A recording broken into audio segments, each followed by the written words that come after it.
छतरपुर जिले में बसा ये घर आज से करीब 10 साल पहले बना था। तब से न कभी मरम्मत हुई न रंग रोगन, इसलिए इतना पुराना और जर्जर सा दिखता है।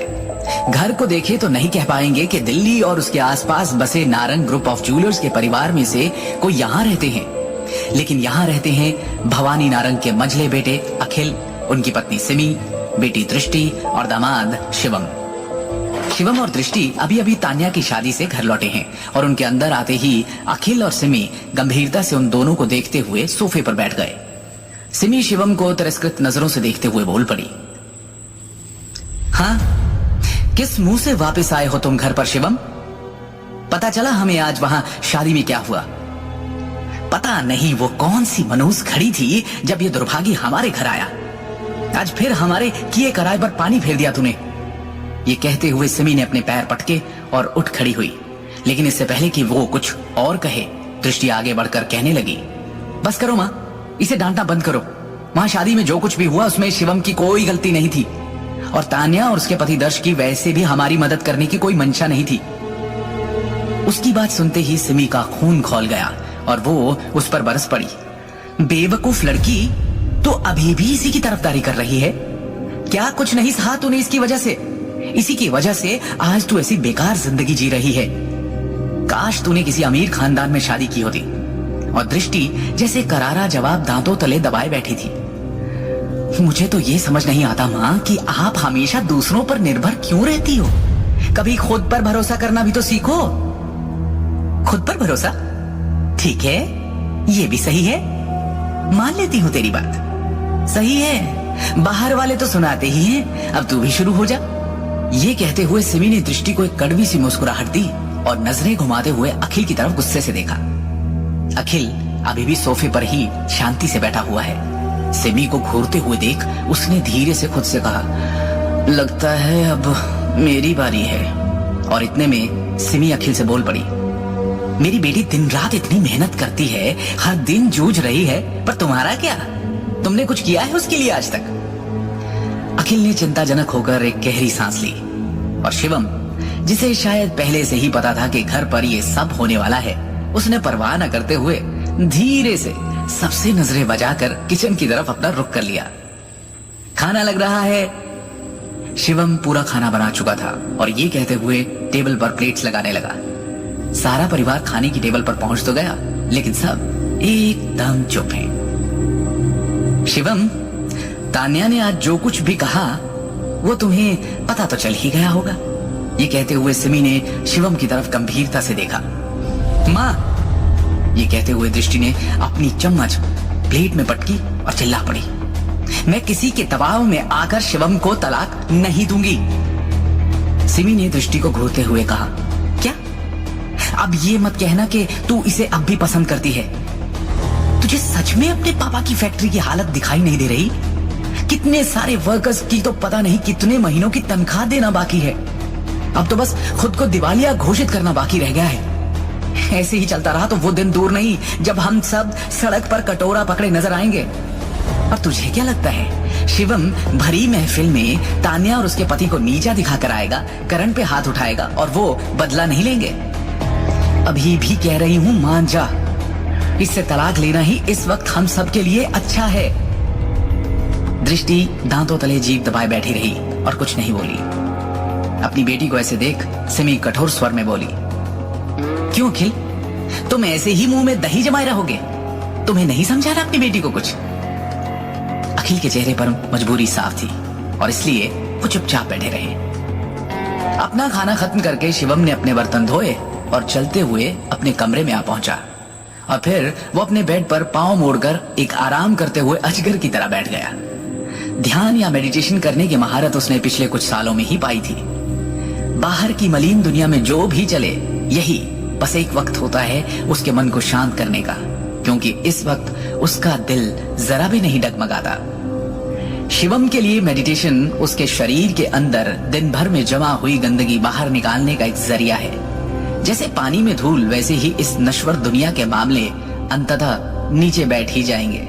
और तभी शिवम ने आगे हाथ बढ़ाया और बेड के साइड में रखा एक काला पत्थर उठाया। उसे मुट्ठी में बंद कर जैसे ही उसने हाथ को हल्के से घुमाया, वो पत्थर राख बन उसकी उंगलियों के बीच में सरक गया। शिवम की आंखों में उत्साह भर गया और उसने खुद से कहा, भस्म शक्ति ने अपना रूप ले लिया है। उसके गुरु ने भी तो यही कहा था कि वो तक्षक महल का वंशज तभी माना जाएगा जब वो अपनी अंदरूनी शक्तियों को जगा लेगा, और तब उसकी तलाश शुरू होगी ढूंढने के लिए रायजादा परिवार के लोगों को, जिनसे वो अपने गुरु के निशानी के तौर पर दिए जेड पत्थर की मदद से मिल पाएगा। वही वो पल होगा जब शिवम अपनी जिंदगी को बदल पाएगा। सिर्फ इतना ही नहीं, इसके साथ ही शिवम के हाथ वो सब भी लगेगा जो आम इंसान की पहुंच में नहीं, जैसे कि पौराणिक औषधियां, धन और उसके पूर्वज। यही तो होता है इस विद्या में। इसमें किसी के वैभव और उसकी शक्ति की कोई सीमा नहीं है।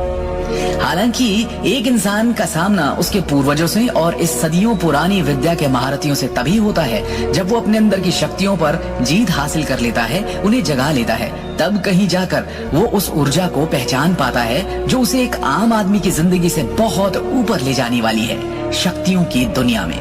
तक्षक महल के सदस्यों को शक्तियों की इस जागीर के साथ एक बहुत ही महत्वपूर्ण चेतावनी भी दी जाती है। चारों तरफ से दुश्मनों की नजर उन पर है और इसी कारण से वो कभी भी तक्षक महल से अपने संबंध को लोगों के सामने उजागर नहीं कर सकते, वरना उनकी जिंदगी पर ऐसा खतरा आ खड़ा होगा जो किसी ने सोचा भी नहीं होगा। अपने गुरु का निशानी के तौर पर दिया हरा पत्थर अपने हाथों में घुमाते हुए शिवम ने सोचा, मेरी आंतरिक शक्तियां पूरी तरह से जागृत हो चुकी हैं। अब वक्त आ चुका है मामले को अपने हाथ में लेने का, एक्शन में आने का। उसकी आंखों में उत्साह की चमक साफ झलक रही है। आखिर क्या है ये तक्षक महल और उसके सदस्यों की कहानी? शिवम को कैसे पता चला कि वो भी तक्षक महल का सदस्य है? शिवम ने अपनी शक्तियों को जागृत कर लिया है और अब अपने गुरु के बताए रास्ते पर चलने वाला है। उसकी तलाश शुरू होने वाली है उस रायजादा परिवार के सदस्यों की जो दिल्ली में है। कौन है ये रायजादा परिवार और क्या है उसकी कहानी? इन सारे सवालों के जवाब इस वक्त सिर्फ और सिर्फ शिवम के पास है। अगले दिन शिवम ने अपने ही ख्यालों में खोए हुए छतरपुर से दिल्ली की सरहद में कदम रखा ही था कि आज फिर उस काली बेंटली कार ने उसका रास्ता रोक लिया। शिवम जैसे अब इसका आदी हो चुका था। उसने बिना कोई प्रतिक्रिया दिए अपना रास्ता मोड़ा और आगे बढ़ने को ही हुआ कि उस आवाज ने जैसे उसके कदम रोक लिए। क्या तुम शाह फैमिली और उसके मामलों के बारे में तभी बात करोगे जब मैं यहाँ खुद तुमसे मिलने आऊंगा? शिवम ने वापस पलट कर देखा कि गहरे नीले रंग के सूट में एक अधेड़ उम्र का आदमी कार से बाहर निकला और उसने शिवम को उदासीन भाव से देखा। मध्यम आयु वर्ग का वो आदमी अपने चेहरे पर कोणीय विशेषताओं के साथ लंबा और सीधा खड़ा था। जोश से भरी आंखों के साथ वो एक गरिमापूर्ण और भव्य उपस्थिति के साथ शिवम को देखता रहा। उसके चेहरे की रूपरेखा को देखते हुए कहा जा सकता है कि वो व्यक्ति दिखने में शिवम से काफी मिलता जुलता लग रहा था। मैंने कभी नहीं सोचा था कि आप यहाँ खुद आकर मुझसे मिलने के बारे में सोचेंगे। आना तो बहुत दूर की बात है, शिवम ने ठंडी मुस्कान के साथ कहा। पिछली बार 10 साल पहले शिवम ने इस आदमी को देखा था जो और कोई नहीं बल्कि उसका पिता भावेश शाह है, जिसे शिवम पहचान कर भी नहीं पहचानना चाहता था। मुझसे न मिलने का तुम्हारा कारण मैं समझता हूँ, लेकिन क्या तुम अपने दादाजी को एक बार देखना नहीं चाहोगे? उनसे मिलना नहीं चाहते? भावेश ने पूछा। शिवम ने इन शब्दों की अपेक्षा कभी नहीं की थी। वो एक पल के लिए चुप रहा। पूरे शाह परिवार में उसके दादाजी ही तो एक ऐसे थे जिन्होंने हमेशा उसे अपनापन दिया। पूरे शाह परिवार में सिर्फ अपने दादाजी शिवम वर्धन शाह, जिनके नाम पर ही शिवम का नाम रखा गया था, उनका ही एक चेहरा उसे स्पष्ट रूप से याद था। शिवम को सोचते हुए देख भावेश ने कहा, इस बारे में बात करने के लिए ये जगह सही नहीं, चलो कहीं और बैठकर आराम से बात करते हैं। ये कहते ही उसने कार के दरवाजे की तरफ इशारा किया और शिवम उसे देखता हुआ खड़ा रहा। बस कुछ ही देर बाद शिवम और भावेश दोनों शांग्रीला एरोस होटल में बैठे थे। बड़े से कॉन्फ्रेंस रूम में वो दोनों बस अकेले ही मौजूद थे और एक लंबी सी टेबल के दोनों तरफ आमने सामने बैठे वो एक दूसरे को देख रहे हैं। तुम्हारे दादाजी पिछले 2 साल से बिस्तर पर हैं, बहुत बीमार हैं। अपने बिगड़ते स्वास्थ्य के बावजूद वो बस एक ही जिद लेकर बैठ गए हैं कि केवल एक बार फिर तुमसे मिलना चाहते हैं। वो बस चाहते हैं कि तुम वापस आ जाओ। भावेश ने एकदम धीमी आवाज में कहा। तुम्हारे चाचा की भी शादी हो चुकी है, लेकिन तुम्हारे ताऊ जी और चाचा जी के यहाँ केवल 2 बेटियां हैं। इस पीढ़ी में सिर्फ तुम ही बचे हो अब, जिसमें शाह खानदान का खून है, शाह खानदान का इकलौता दावेदार। शिवम ने खुद को नीचा दिखाने के लिए बुदबुदाया। तो आप चाहते हैं कि मैं परिवार की विरासत के लिए आपकी सौदेबाजी का हथियार बन जाऊं? तुम सच में भोले हो, भावेश ने ठंडे स्वर में कहा।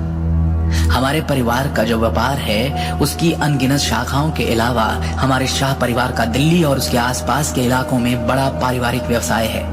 परिवार के नियमों के अनुसार अगर परिवार के मुखिया की मृत्यु हो जाती है और तीसरी पीढ़ी को संभालने वाला कोई नहीं है, तो परिवार के मुखिया को दूसरे परिवार से बदल दिया जाएगा और उसी समय से शाह परिवार पर हमारी शाखा का शासन नहीं होगा। और इससे मुझे क्या लेने देना? शिवम ने शांति से पूछा। तुम्हारे दादाजी के बीमार पड़ने के बाद से ही पिछले कुछ वर्षों में तुम्हारे चाचा और ताऊ जी पहले से ही परिवार की विरासत और सत्ता की हकदारी के लिए लड़ने की तैयारी में जुट चुके हैं, जिससे परिवार के भीतर एक जबरदस्ती का हंगामा हो रहा है। क्या तुम बस ऐसे ही हाथ पे हाथ रखकर बैठे रहोगे और कुछ नहीं करोगे, जब वहां तुम्हारे दादाजी के देखते देखते उनका बनाया हुआ साम्राज्य धूल में उड़ने वाला है? भावेश ने निराशा भरी नजरों से पूछा। शिवम थोड़ा झुंझलाया और उसने उपहास भरी मुस्कान से भावेश की तरफ देखा। आखिरकार वो अपने पिता भावेश के वास्तविक स्वरूप को भली भांति जानता था। सत्ता के लिए वो दूसरों की भावनाओं की परवाह किए बिना वो सब कर सकते थे जो करना पड़े और जरूरी बन जाए।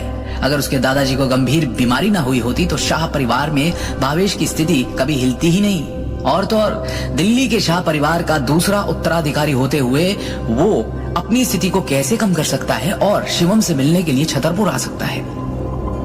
शिवम, तुम खुद ही सोच कर देखो कि क्या तुम वाकई में इस छोटे से नारंग परिवार में रहना चाहते हो और जिंदगी भर इस तरह अपमानित होना चाहते हो? भावेश ने शिवम से कहा। इस बात से एक चीज तो साफ थी कि भावेश ने न सिर्फ शिवम का ठिकाना पता लगाया था, बल्कि उसके बारे में पूरी जांच पड़ताल भी करवा ली थी। कल नारंग परिवार की शादी के दौरान तुम्हें इतना बड़ा अपमान सहना पड़ा, लेकिन तुम में प्रतिरोध लेने की ताकत नहीं है, भावेश ने कहा।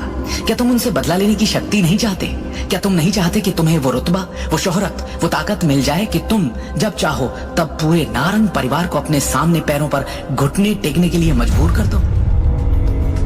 भावेश के ये कहते ही शिवम ने उसकी तरफ देखा और फिर एक गहरी सोच में डूब गया। आखिर क्या चल रहा है शिवम के अंदर? क्या वो आखिरकार भावेश का प्रस्ताव स्वीकार कर लेगा और शाह मेंशन लौटेगा? क्या है तक्षक महल और शिवम के अंदर शाह खानदान का खून होते हुए भी उसका संबंध उस तक्षक महल से कैसे है? क्या है ये विद्या और क्या करेगा शिवम अब अपनी शक्तियों के साथ? आगे की कहानी जानने के लिए सुनते रहिए।